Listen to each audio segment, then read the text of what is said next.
jangan-jangan di sini lahirlah para hacker juga yang merusak bangsa juga. Oh, ngaco itu. Nggak ada yang kayak gitu. Ngaco ya?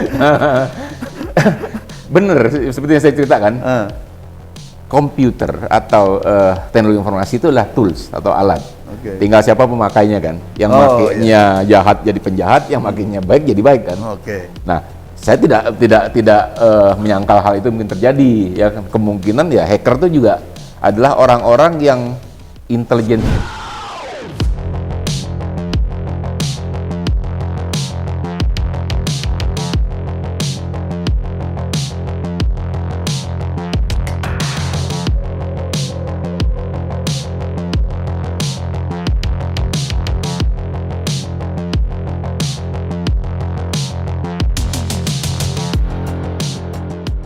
Halo viewer Indoposko Channel, kembali Halo. lagi bersama saya Sarif dalam program Ngaco, ngobrol ala indopos.co.id bersama bintang tamu kita di tempat yang boleh dibilang cukup istimewa dan bintang tamu yang gak kalah istimewa juga yang kebetulan beliau adalah guru besar saya, panutan saya, dan penguji saya dalam pembelajaran mahasiswa.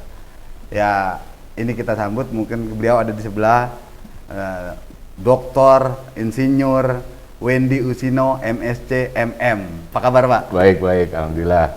Kabar baik, Sarif. Ya Pak. Jadi viewer kita ini back to kampus setelah 20 tahun.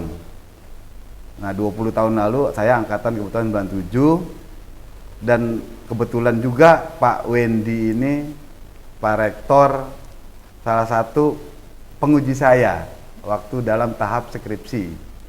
Nah, beliau juga punya ciri khas khusus dengan pulpen tinta warna hijau. Mungkin sampai saat ini masih beliau pakai. Masih, begitu kira-kira Pak. Alhamdulillah. Nah, jadi saya juga pengen tahu nih perkembangan budi luhur dari eranya saya tuh. Saya pikir udah banyak sekali perubahan yang ada begitu saya masuk.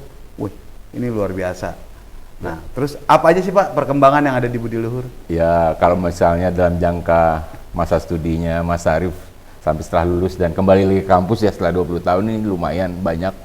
Pertama adalah tentunya berubahnya sekolah tinggi menjadi universitas. Oke. Dan alhamdulillah Mas Arief merasakan kan itu. Pernah Pak? Masuknya sekolah tinggi, keluarnya universitas dia. Betul Pak, Ya. betul. Nah itu satu. Yang kedua adalah kita membentuk banyak program studi baru. Ya.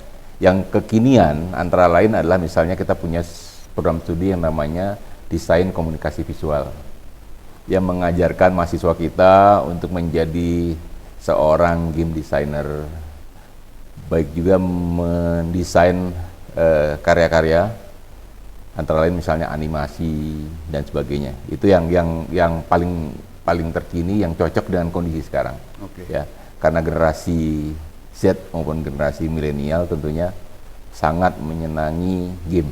Oke. Bahkan mungkin generasinya Mas Arief juga masih doyan main game gitu kan. Betul Pak. Nah, jadi itu yang kita bentuk.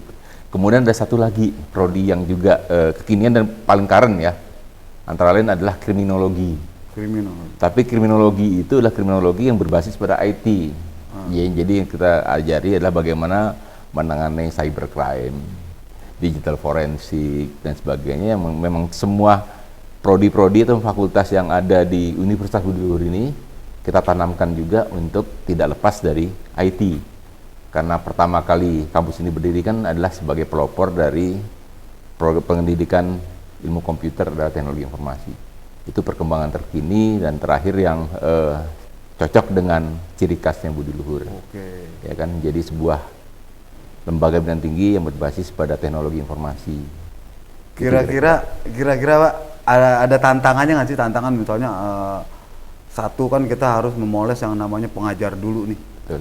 Nah, terus inovasi yang mungkin saya juga rasakan sekarang ya 20 tahun yang lalu saya kuliah sampai saya bingung. Ini nanti jadi apa ya? Nah, terus saya rasakan sekarang perbedaannya, wah ini jadi hype nih. Betul. Ini paling ditunggu.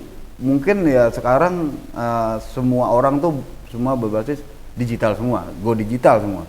Nah, makanya dari itu saya bilang, wah ini harus ketemu kampus saya karena dulu saya udah belajar cuman baru dipakainya sekarang. Nah, investasi yang tadi ada tantangan seperti apa, misalnya ada hambatannya atau apa, karena ini kalau saya bilang bicara tentang digital atau ini cukup mahal loh Pak. Betul.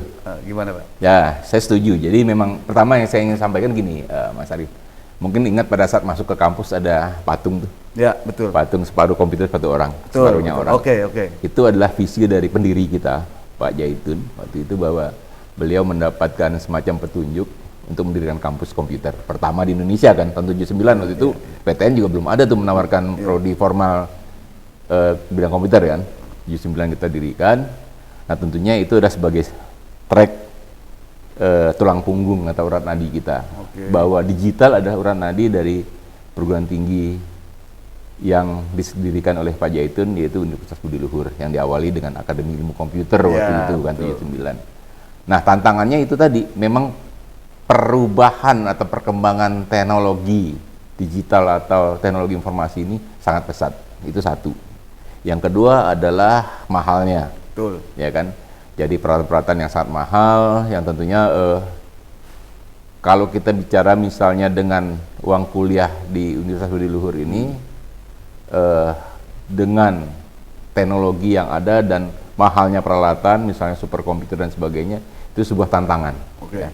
Tantangan yang harus kita coba bagaimana mencari solusinya. Ya. Nah, tentunya karena sekarang adalah era revolusi industri 4.0, di mana antara manusia dan komputer itu berkolaborasi, kita tidak bisa menghindar itu, ya kan?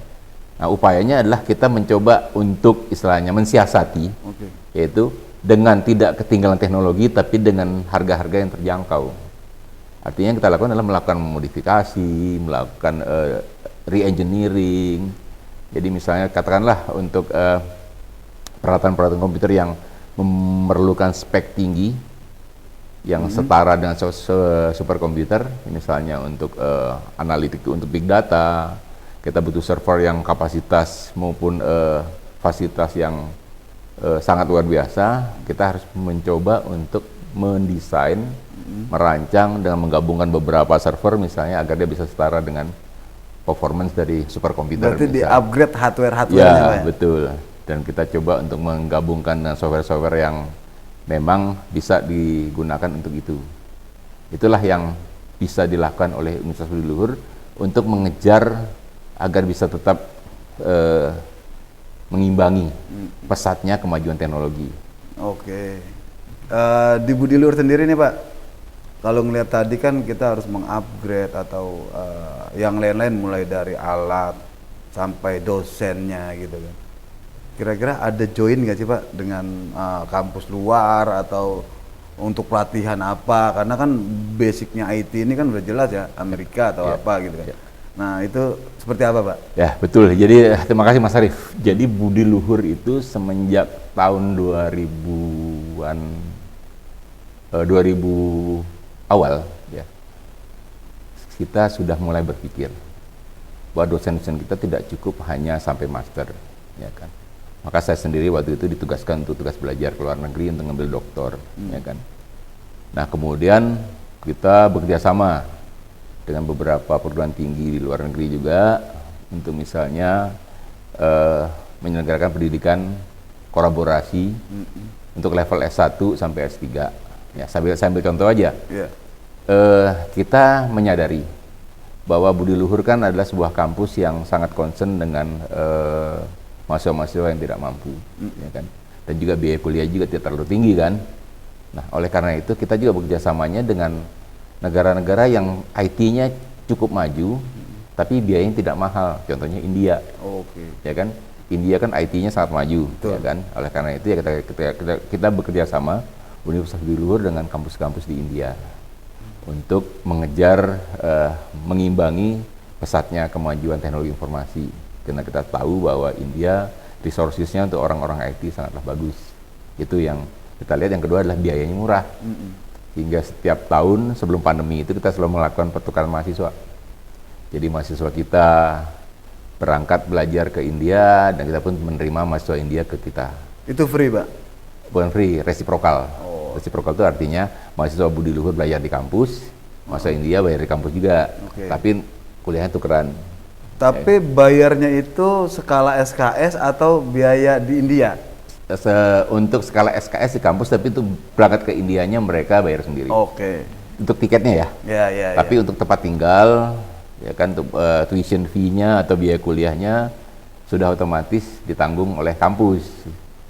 Artinya kampus sana menanggung biaya tempat tinggalnya, sedangkan SKS-nya juga ditanggung sana. Cuman kita juga sebagai balasannya juga menanggung tempat tinggal dan biaya kuliah di sini, honor dosennya, biaya SKS dan sebagainya.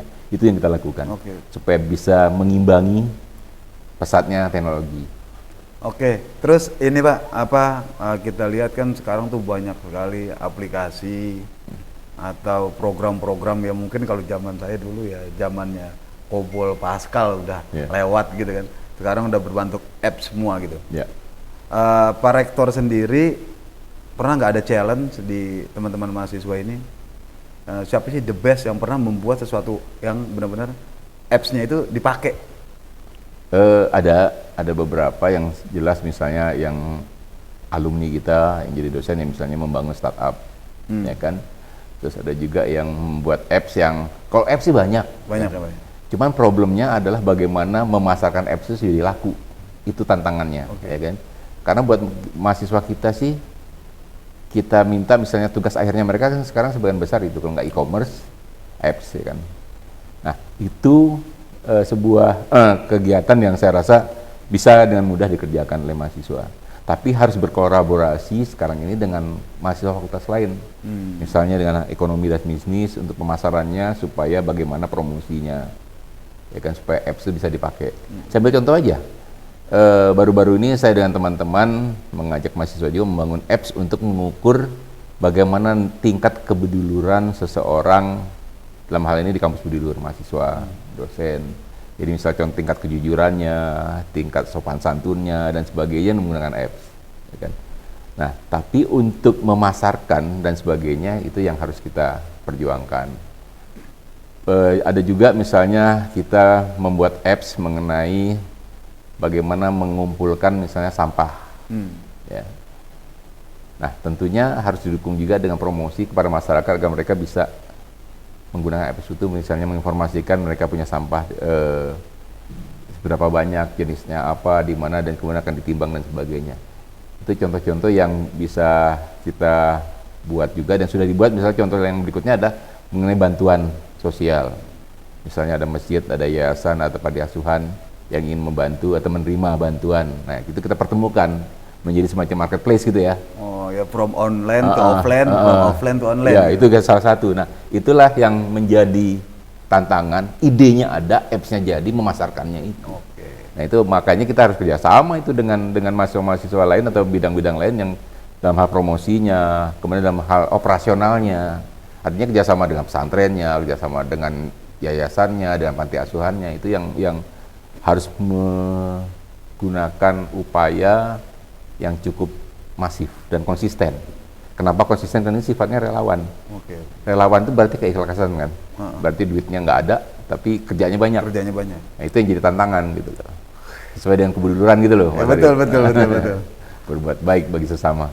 Terus ini Pak, tadi kita udah bicara tentang ya digital lah, dan pengembangannya. Nah, kira-kira di kampus ini yang memang saya pikir dulu ada 3 kampus yang concern di bidang komputer ya. Nah, ada nggak sih fakultas lain yang ini, kalau saya pikir ternyata budi luhur ini dulu udah menciptakan ini dan hasilnya baru sekarang. Nah, ada nggak rencana lagi kira-kira meng-create suatu fakultas, nanti efek domino itu nanti dirasakan lagi, ada nggak Pak? Ya, yang ada. Saya ambil contoh misalnya dulu kan IT itu, kita bicara mengenai IT itu, kalau kita bicara IT adalah sebuah tools ya, komputer sebuah tools atau alat.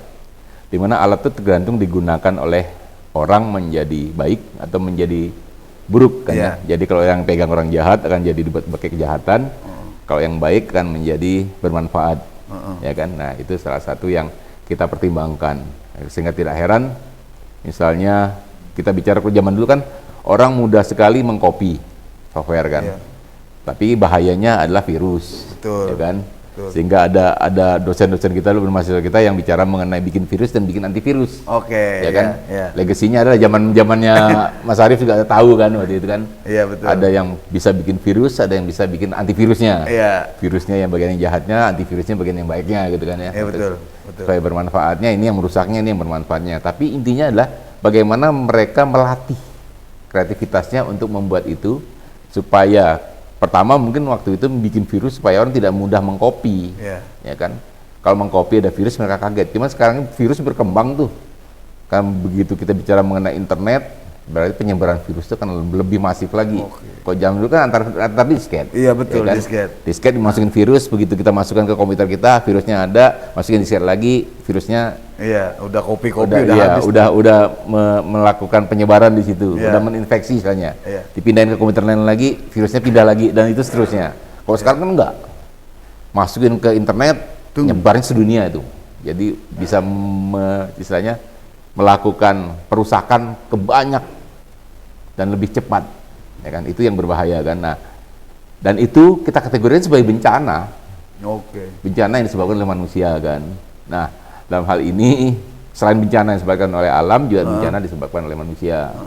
Nah, kita baru juga mendirikan sebuah program studi yang namanya manajemen bencana, manajemen kebencanaan yang sifatnya adalah menangani atau mendidik mahasiswa menjadi orang yang ahli dalam penanganan bencana, mulai dari mitigasinya, tanggap bencananya sampai ke pasca bencananya.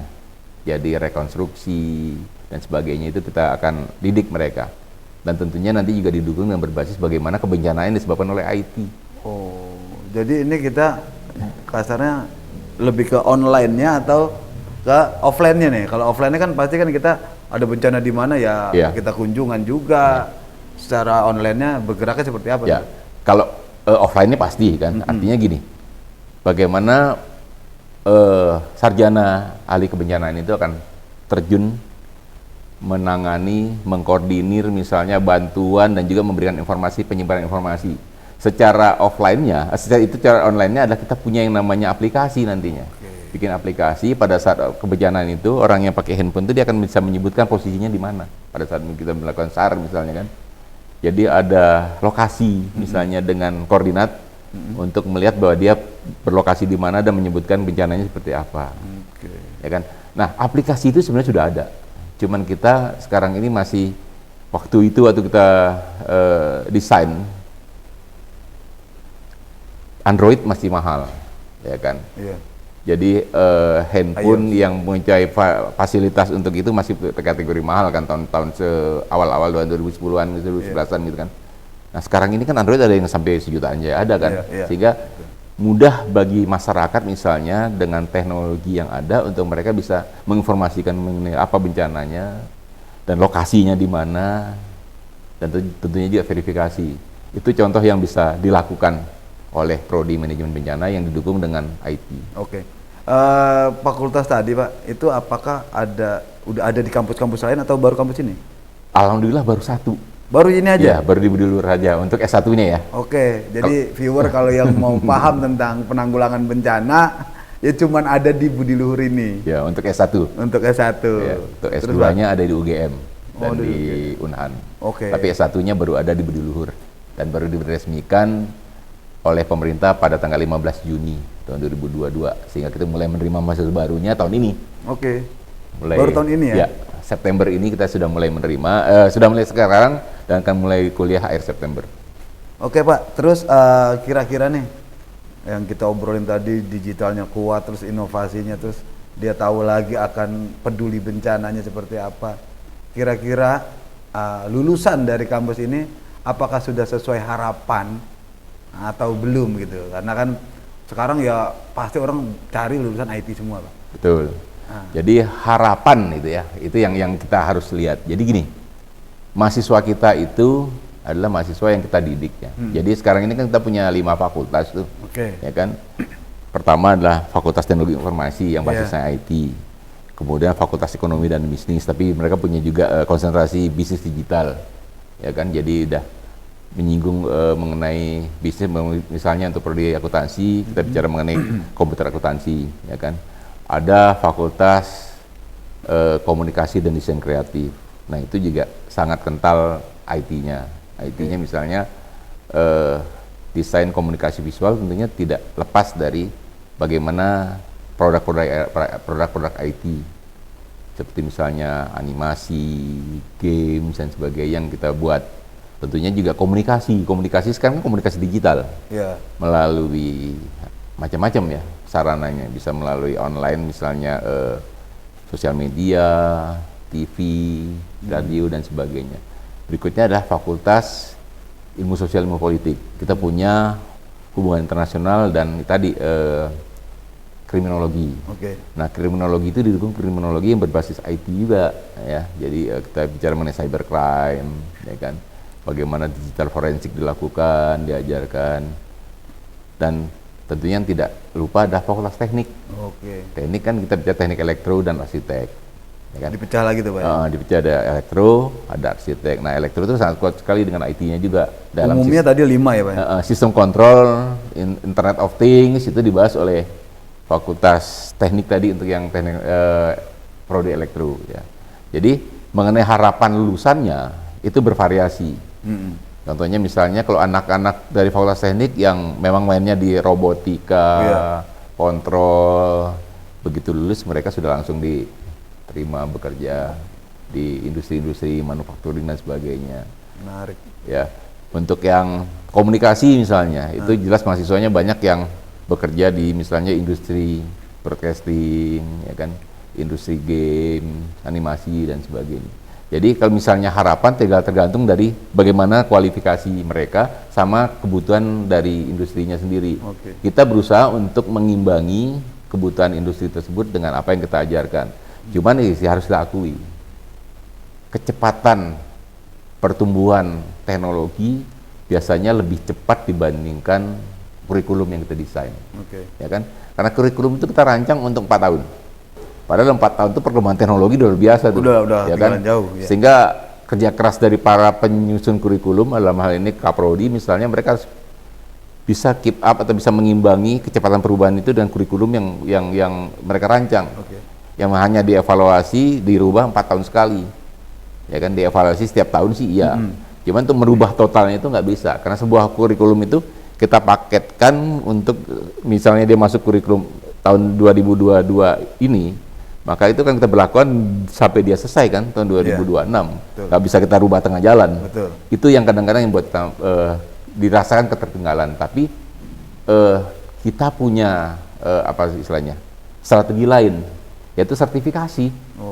Jadi sertifikasi itulah yang kita upayakan untuk mengimbangi mahasiswa supaya mereka tidak ketinggalan, ya kan? Karena sertifikasi itu sifatnya bekerjasama dengan lembaga sertifikasi yang tentunya kan lebih current, lebih up to date kan. Nah itulah supaya mereka bisa mengimbangi, ya ambillah sertifikasi yang nantinya akan ditampilkan di ijazah mereka. Ada yang namanya SKPI, surat keterangan pendamping ijazah, yang menyebutkan dia punya keahlian apa yang sesuai dengan zaman terkini. Sejak kapan tuh Pak? Sudah beberapa tahun SKPI itu, jadi udah cukup lama kok. Jadi sekitar 4 tahun 5 tahun kita sudah melampirkan selain ijazah, mahasiswa itu mendapat surat keterangan pendamping ijazah yang isinya menceritakan bahwa mahasiswa ini punya kemampuan apa, punya sertifikat apa saja yang sudah mereka ambil supaya mereka siap untuk terjun ke industri. Jadi viewer kalau boleh didengar ini dari Pak Rektor, begitu banyak para IT lahir dari kampus Budi Luhur ini. Ya mungkin kalau boleh dibilang lagi hype-nya IT saat ini, go digitalnya kuat, ya kampus ini cukup memadai. Nah cuman kalau saya dengar cuma tadi Pak, jangan-jangan tadi sisi baik semua tuh Pak, jangan-jangan di sini lahirlah para hacker juga yang merusak bangsa juga. Oh ngaco itu, nggak ada yang ngaco ya. Bener, seperti yang saya ceritakan. Komputer atau teknologi informasi itu adalah tools atau alat. Tinggal siapa pemakainya kan. Yang makainya jahat jadi penjahat, yang makainya baik jadi baik kan. Nah, saya tidak menyangkal hal itu mungkin terjadi. Ya kemungkinan ya hacker itu juga adalah orang-orang yang intelijensinya tinggi loh. Ya kan. Cuman kita didik karena manusia budi luhur kan punya misi. Mendidik manusia yang cerdas dan berbudi luhur. Dasarnya ya, Pak. Dasarnya itu. Cerdasnya iya dan budi luhurnya iya. Karena cerdas sendiri nggak cukup loh. Banyak sekali orang cerdas di dunia ini yang menggunakan kecerdasannya untuk merugikan orang lain. Menipulah dan sebagainya, merusak alam lah dan sebagainya dengan kecerdasannya itu. Sehingga akibatnya dia nggak punya hati nurani. Ya kan? Kita ajarkan bagaimana menjadi orang baik dan kurikulum wawasan budi luhur dengan aplikasinya agar dia menjadi orang yang punya hati nurani, yang tidak akan menggunakan kecerdasannya untuk merugikan orang lain. Ya. Nah, hacker itu tadi kita kembali kan ada dua tuh, hacker dan cracker. Hacker itu ada white hacker atau ethical hacker. Nah, itu memungkinkan, ya kan? Jadi hacker tapi tidak merusak, artinya malah membantu. White hacker ya? White hacker atau ethical hacker sekarang. Kan kalau dibilangnya ilmu putih. Ya, itu ada sertifikasinya tuh, ya kan? Nah, itu yang saya ngajak salah satu deputi saya yang dia sudah merintis membuat cyber army di kampus Budi Luhur yang nantinya bekerjasama dengan instansi misalnya BSSN dan lain-lainnya. Ada juga saya juga bekerjasama dengan akademik CSIRT, jadi Computer Incident Response Team. Jadi kalau misalnya ada serangan-serangan itu kita harus siap menjaga. Ya, itu yang kita coba bangun supaya tadi itu jangan sampai hackernya jadi hacker ngawur, jadi hacker yang merusak gitu kan. Jadi kalau dikatanya Mas Sarip, bener nggak Budi Luhur jangan-jangan jadi mendidik hacker? Ya enggak lah, kita kan punya prinsip, yaitu mendidik manusia yang cerdas dan berbudi luhur, ya kan. Nah, itulah yang ingin kita bekali.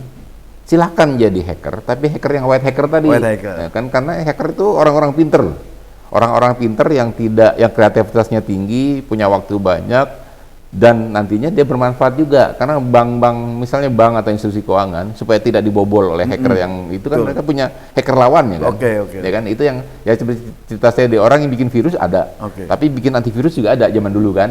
Nah, ada offensif, ada defensif. Ya, nah, yang kita buat adalah yang tim blue-nya itu, blue team-nya istilahnya. Kan ada red, kalau di hacker itu kan ada red team, ada blue team. Red team itu orang yang menyerang, blue team orang yang bertahan. Nah, menyerang sendiri sebenarnya tidak salah kalau menyerangnya untuk kebaikan. Artinya gini, mencari lobang-lobang atau backdoor yang kemungkinan nanti kalau misalnya digunakan oleh penjahat beneran, itu maka akan merugikan institusi tersebut. Kita cari, kita temukan, dan kita sampaikan, ini loh backdoor yang bisa ditembus oleh hacker yang jahat, ya kan. Nah, oleh karena itu kita informasikan, dan bahkan biasanya setelah itu instansi tersebut akan rekrut. Terlibat di tim saya deh sebagai blue timnya untuk menjaga, ya. Nah, itu yang penting yang kita harus didik. Kalau misalnya ada yang berminat di hacker, boleh saja. Cuman tidak menciptakan hacker yang merusak itu, gitu. Jadi itu kira-kira. Cuman pendidikan formalnya nggak ada. Ya, karena kita nggak berani, karena kita harus juga istilahnya mempersiapkan supaya jangan sampai ilmu-ilmu yang membahayakan itu secara formal kita selenggarakan di institusi Budi Luhur. Tapi secara informal, misalnya dengan workshop, seminar, kursus-kursus yang itu diskusi, itu silakan aja. Pak, penjelasannya cukup menarik, viewer. Jadi dalam sebenarnya ini waktunya nggak cukup, cuman ya kita cukup-cukupin. Terakhir kita minta saran dari Pak Rektor agar teman-teman aman menggunakan atau paham digital. Nah, sarannya seperti apa, Pak Rektor? Ya, pertama adalah semua bagi umum ya, literasi digital itu penting. Jadi kita harus punya literasi, bagaimana kita tahu teknologi yang tepat, informasi apa yang sesuai, ya kan. Jadi tidak hanya literasi digital aja, tapi literasi informasi juga. Jadi kita jangan mudah misalnya terpengaruh atau percaya dengan hoax misalnya, walaupun itu sumbernya kadang-kadang rasa-rasanya kok meyakinkan, ya. Nah, kecerdasan itulah yang kita perlu, itulah disebut sebagai literasi. Nah, literasi itu harus dimiliki oleh semua orang dalam rangka terjun di dunia digital. Demikian. Terima kasih Pak Rektor, bincang-bincangnya cukup menarik. Ya, mungkin lain waktu kita bahas tentang yang tadi Fakultas Penanggulangan Bencana, ya, Manajemen Bencana. Manajemen Bencana. Sekian dari bincang-bincang kita sama Pak Rektor. Sampai ketemu lagi di episode berikutnya. Terima kasih. Oke, terima Salaman kasih. dulu dong. Ya, Pak. Sukses. Terima kasih, Pak. Halo viewer, jangan lupa subscribe, like, comment, and share di Indopostco channel. Sip. Salam di luhur.